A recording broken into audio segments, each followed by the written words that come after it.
रोज रोज की लड़ाई झगड़ों से तंग आ गई थी। मैंने अपनी नंद को आंगन में चलते फिरते देखा तो उसे देखकर मुझे रात का वाकया याद आ गया। वो याद करके मेरी आंखों में आंसू आ गए। मैं जैसे ही नंद के बेटे को प्यार करने लगी तो मेरी जेठानी जहरीले लहजे में बोली, अगर तुम बांझ ना होती तो आज तुम्हारे भी बच्चे होते। ये सुनकर मुझे गुस्सा आ गया और मैंने कहा कि आपको किसने इस बात की दलील दी है कि मैं बांझ हूँ। मेरी बात सुनकर वो मुझसे कहने लगी कि जिसकी 5 साल तक कोई औलाद न हो तो इसका यही मतलब होता है, वो तो तुम्हारा पति अच्छा है और तुमसे प्यार करता है, इसलिए उसने तुम्हें कभी भी कुछ नहीं कहा। लेकिन मैं जानती हूँ सब कुछ तुम हम सबसे छुपा रही हो, लेकिन ये ज्यादा समय तक नहीं चलेगा। तुम्हारे पति की माँ मैं ही हूँ। मैंने उसका पालन पोषण किया है। अगर यही चलता रहा तो मैं उसकी शादी किसी ऐसी लड़की से करवा दूंगी जो उसे औलाद दे सकती हो। उनकी बातें सुनकर मेरी आंखों में आंसू आ गए और मैं भागती हुई अपने कमरे में चली गई। अब कुछ भी हो जाए मैं साबित करना चाहती थी कि मैं बांझ नहीं हूँ। मैंने अपनी एक दोस्त को कॉल की, वो डॉक्टर थी। क्या तुम कल फ्री हो?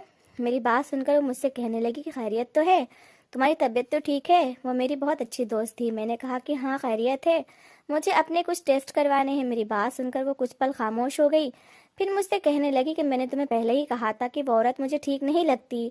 तुम अपने पति को कहकर अलग घर में क्यों शिफ्ट नहीं हो जाती? ऐसी लड़ाई झगड़ों से जान छूट जाएगी। उसकी बातें सुनकर मैं चुप हो गई। मैं उसे क्या बताती कि मैंने अपने पति से इस बारे में बात की थी, लेकिन उसने मुझे साफ मना कर दिया। वो कहता था कि अपनी लड़ाई झगड़े खुद ही सुलझाया करो, मुझे इन चीज़ों में शामिल ना किया करो। बाहर के काम क्या कम होते हैं निपटाने के लिए जो मैं तुम लोगों की इन झगड़ों में भी रुचि लेना शुरू कर दूं और अपना दिमाग खराब करवा के बैठ जाऊं। अपने पति को कुछ भी कहना मैंने छोड़ दिया था क्योंकि वो अपने भाई को छोड़ने के लिए तैयार नहीं थे। मैंने अपने दोस्त को सारी बात बताई। मेरी बात सुनकर वो खामोश हो गई और कल ही मुझे अपने पास आने को कहा।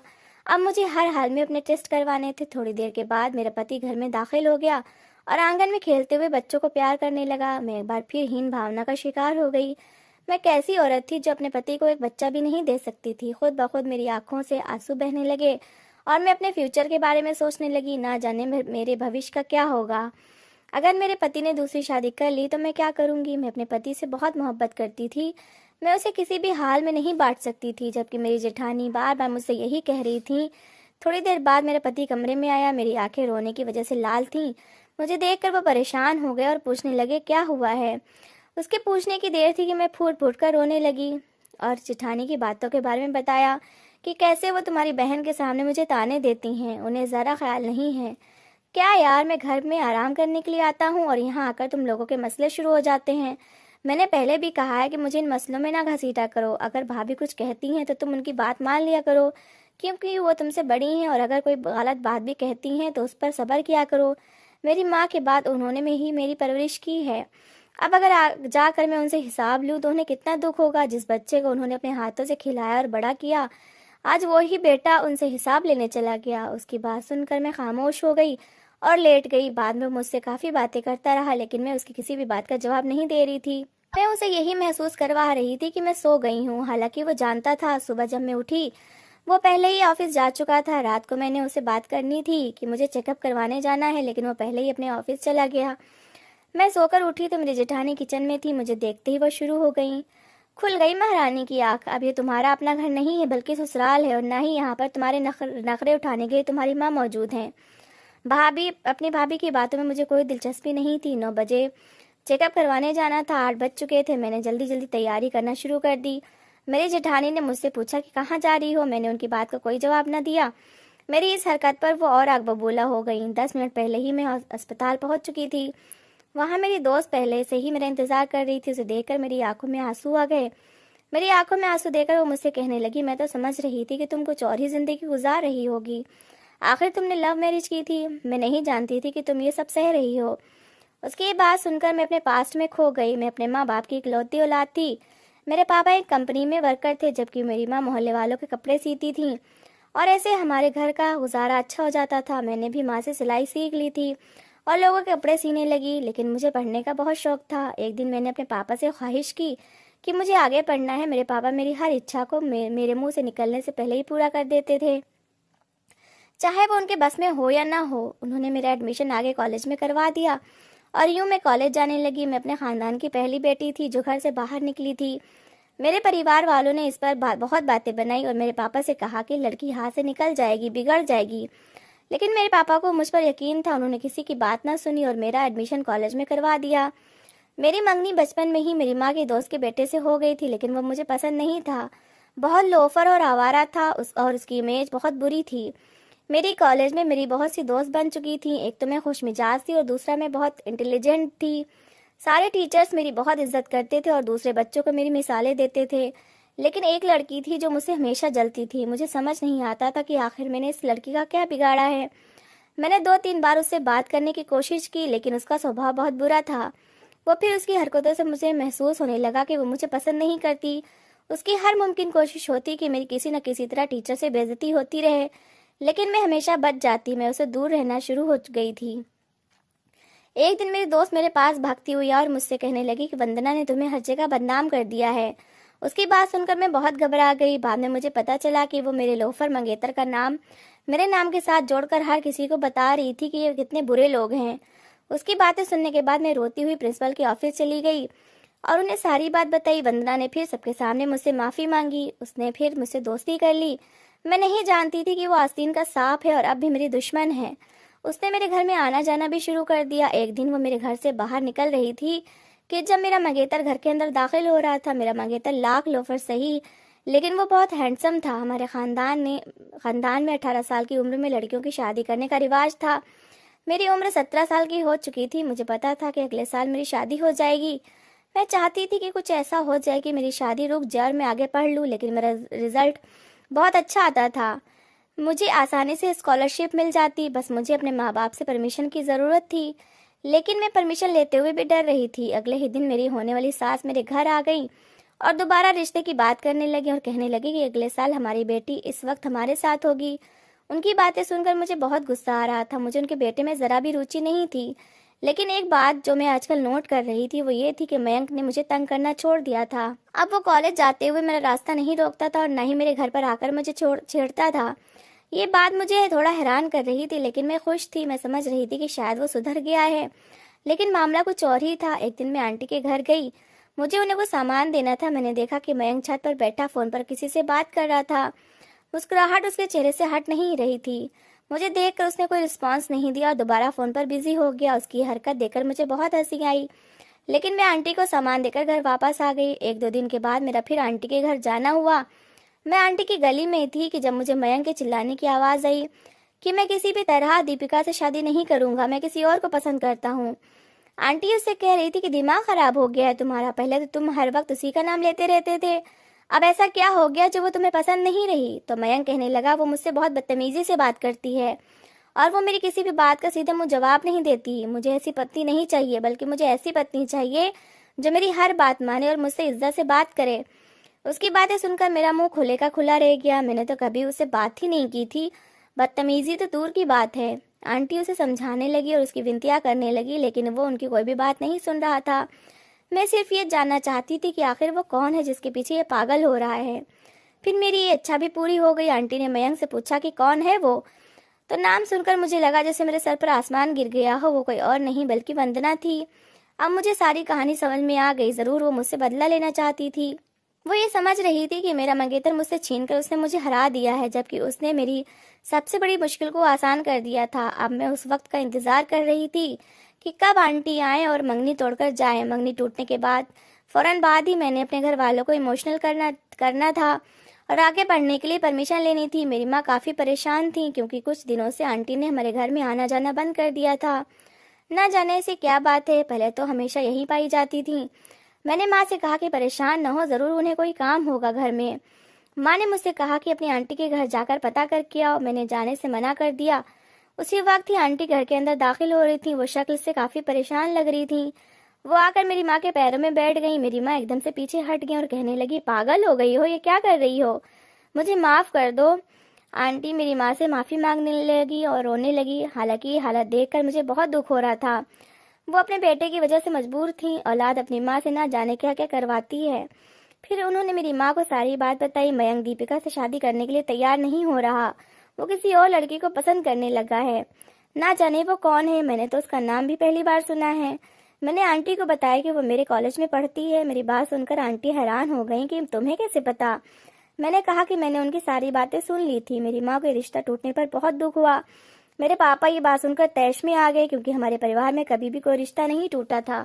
पापा को कंपनी की तरफ से शहर में एक घर मिल गया। मैंने पापा से जिद की कि हम शहर चले जाते हैं, अब यहाँ पर कुछ भी नहीं बचा। पापा मेरी बात मानकर शहर आ गए। शहर आकर माँ का काम और अच्छा चलने लगा, जिससे घर के हालात ज़्यादा बेहतर हो गए। और वंदना ने मयंक को धोखा दे दिया।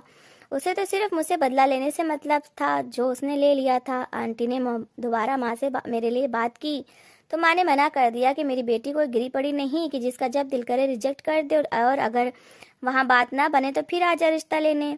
मैंने भी सुख की सांस ली। अब मैंने माँ से बात की कि मुझे यूनिवर्सिटी में एडमिशन लेना है। थोड़ी सी मिन्नतें करने के बाद मुझे अनुमति मिल गई और मैं यूनिवर्सिटी जाने लगी। यूनिवर्सिटी की ज़िंदगी मेरे सपनों से भी ज़्यादा सुंदर थी।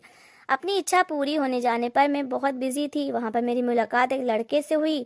वो वैसा ही था जैसे मैं अपने लिए पार्टनर चुनना चाहती थी। वो भी मुझे बहुत पसंद करने लगा। मैंने उसकी आंखों में अपने लिए प्यार देख लिया था। फिर धीरे धीरे मैं अपना मकसद भूलने लगी। अब मैं एक एवरेज बच्ची बन गई थी। उसने मुझे शादी के लिए प्रपोज किया, जिसे मैंने खुशी खुशी एक्सेप्ट कर लिया। मेरी दोस्त ने मुझे समझाया कि तुम इसके बारे में कुछ नहीं जानती, तो फिर तुम कैसे हामी भर सकती हो। मैंने उससे कहा कि मैं उससे मोहब्बत करती हूँ, और साथ ही वो अपने हुलिये से काफ़ी अच्छे ख़ानदान का लगता है। वो मेरे पागलपन पर काफ़ी हैरान थी। रचना अगले सेमेस्टर के बाद ही मुझसे अलग हो गई, क्योंकि उसका एडमिशन मेडिकल में हो गया था और वो डिग्रियां मजबूरी में ले रही थी। मेरी दोस्त के बाद मुझे समझाने पर कोई भी न समझ रहा। और फिर मेरी पढ़ाई पूरी होने के बाद रवि ने मेरे घर पर रिश्ता भेज दिया। मेरे घर वाले ये रिश्ता करने को तैयार नहीं थे, क्योंकि उसके घर में सिर्फ एक भाभी थी। उनकी बातों से लग रहा था कि पूरे घर पर सिर्फ उन्हीं का राज है।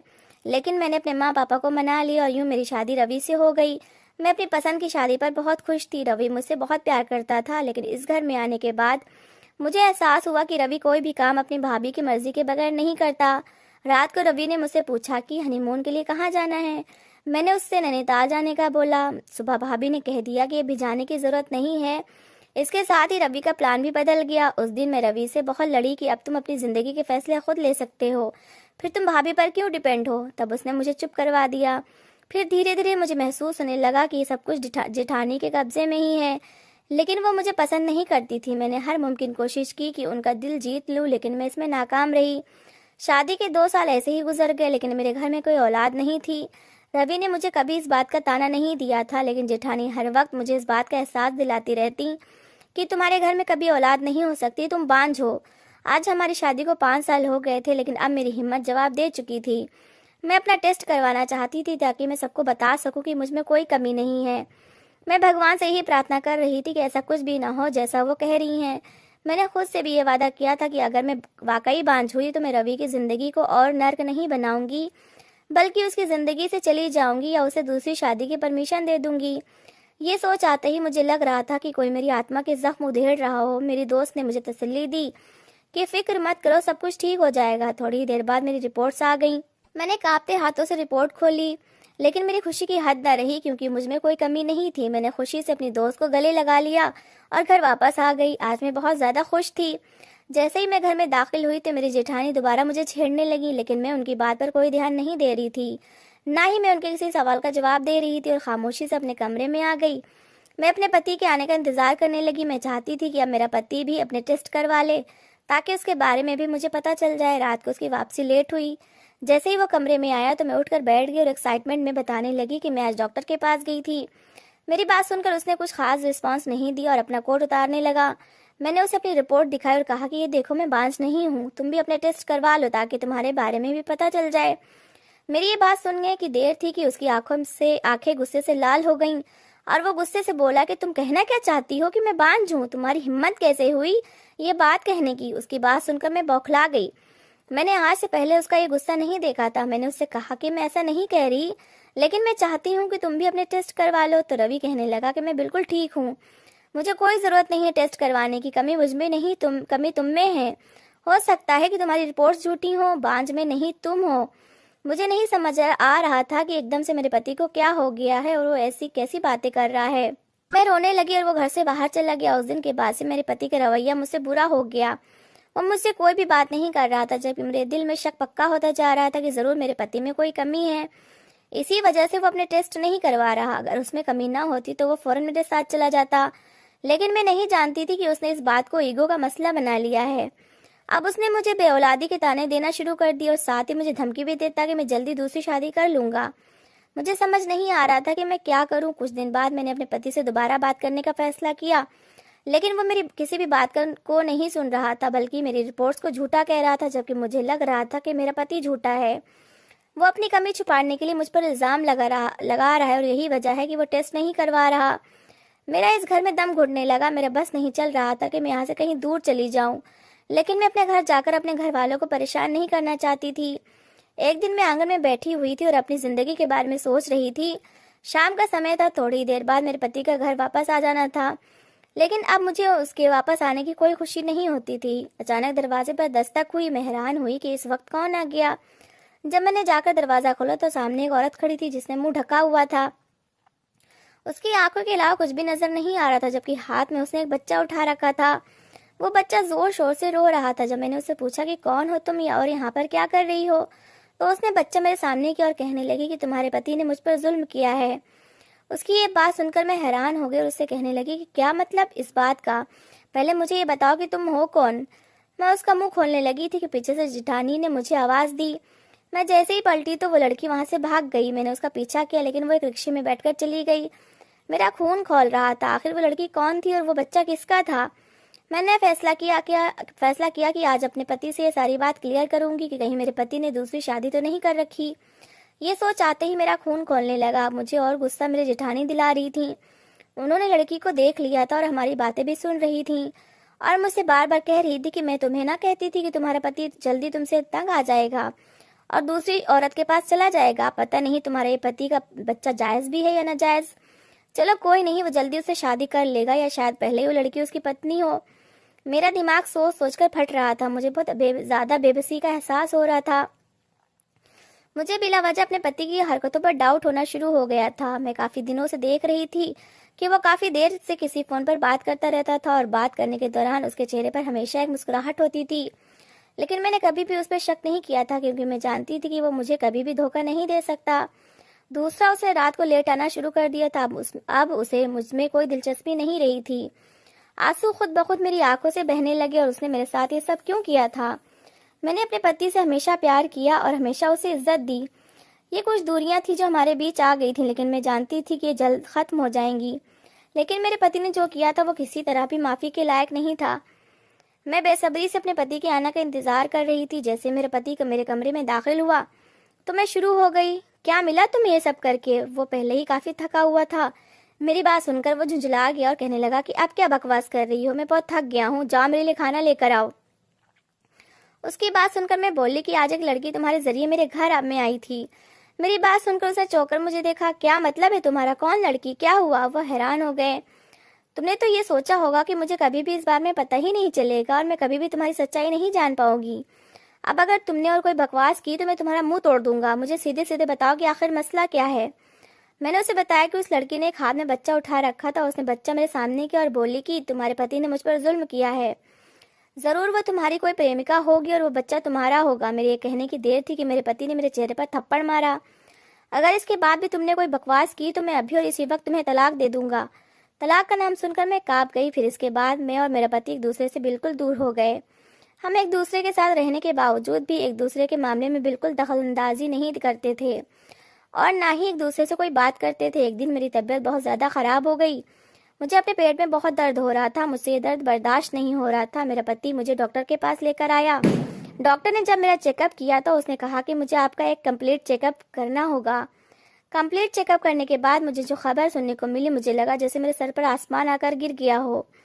डॉक्टर ने मुझे बताया कि कोई आपको दवाइयाँ दे रहा है ताकि आपका बच्चा ना हो सके। मेरा सबसे पहला शक मेरी जेठानी की तरफ गया। मैंने डॉक्टर से कहा कि मेरे पति इसको इस बारे में कुछ न बताइएगा।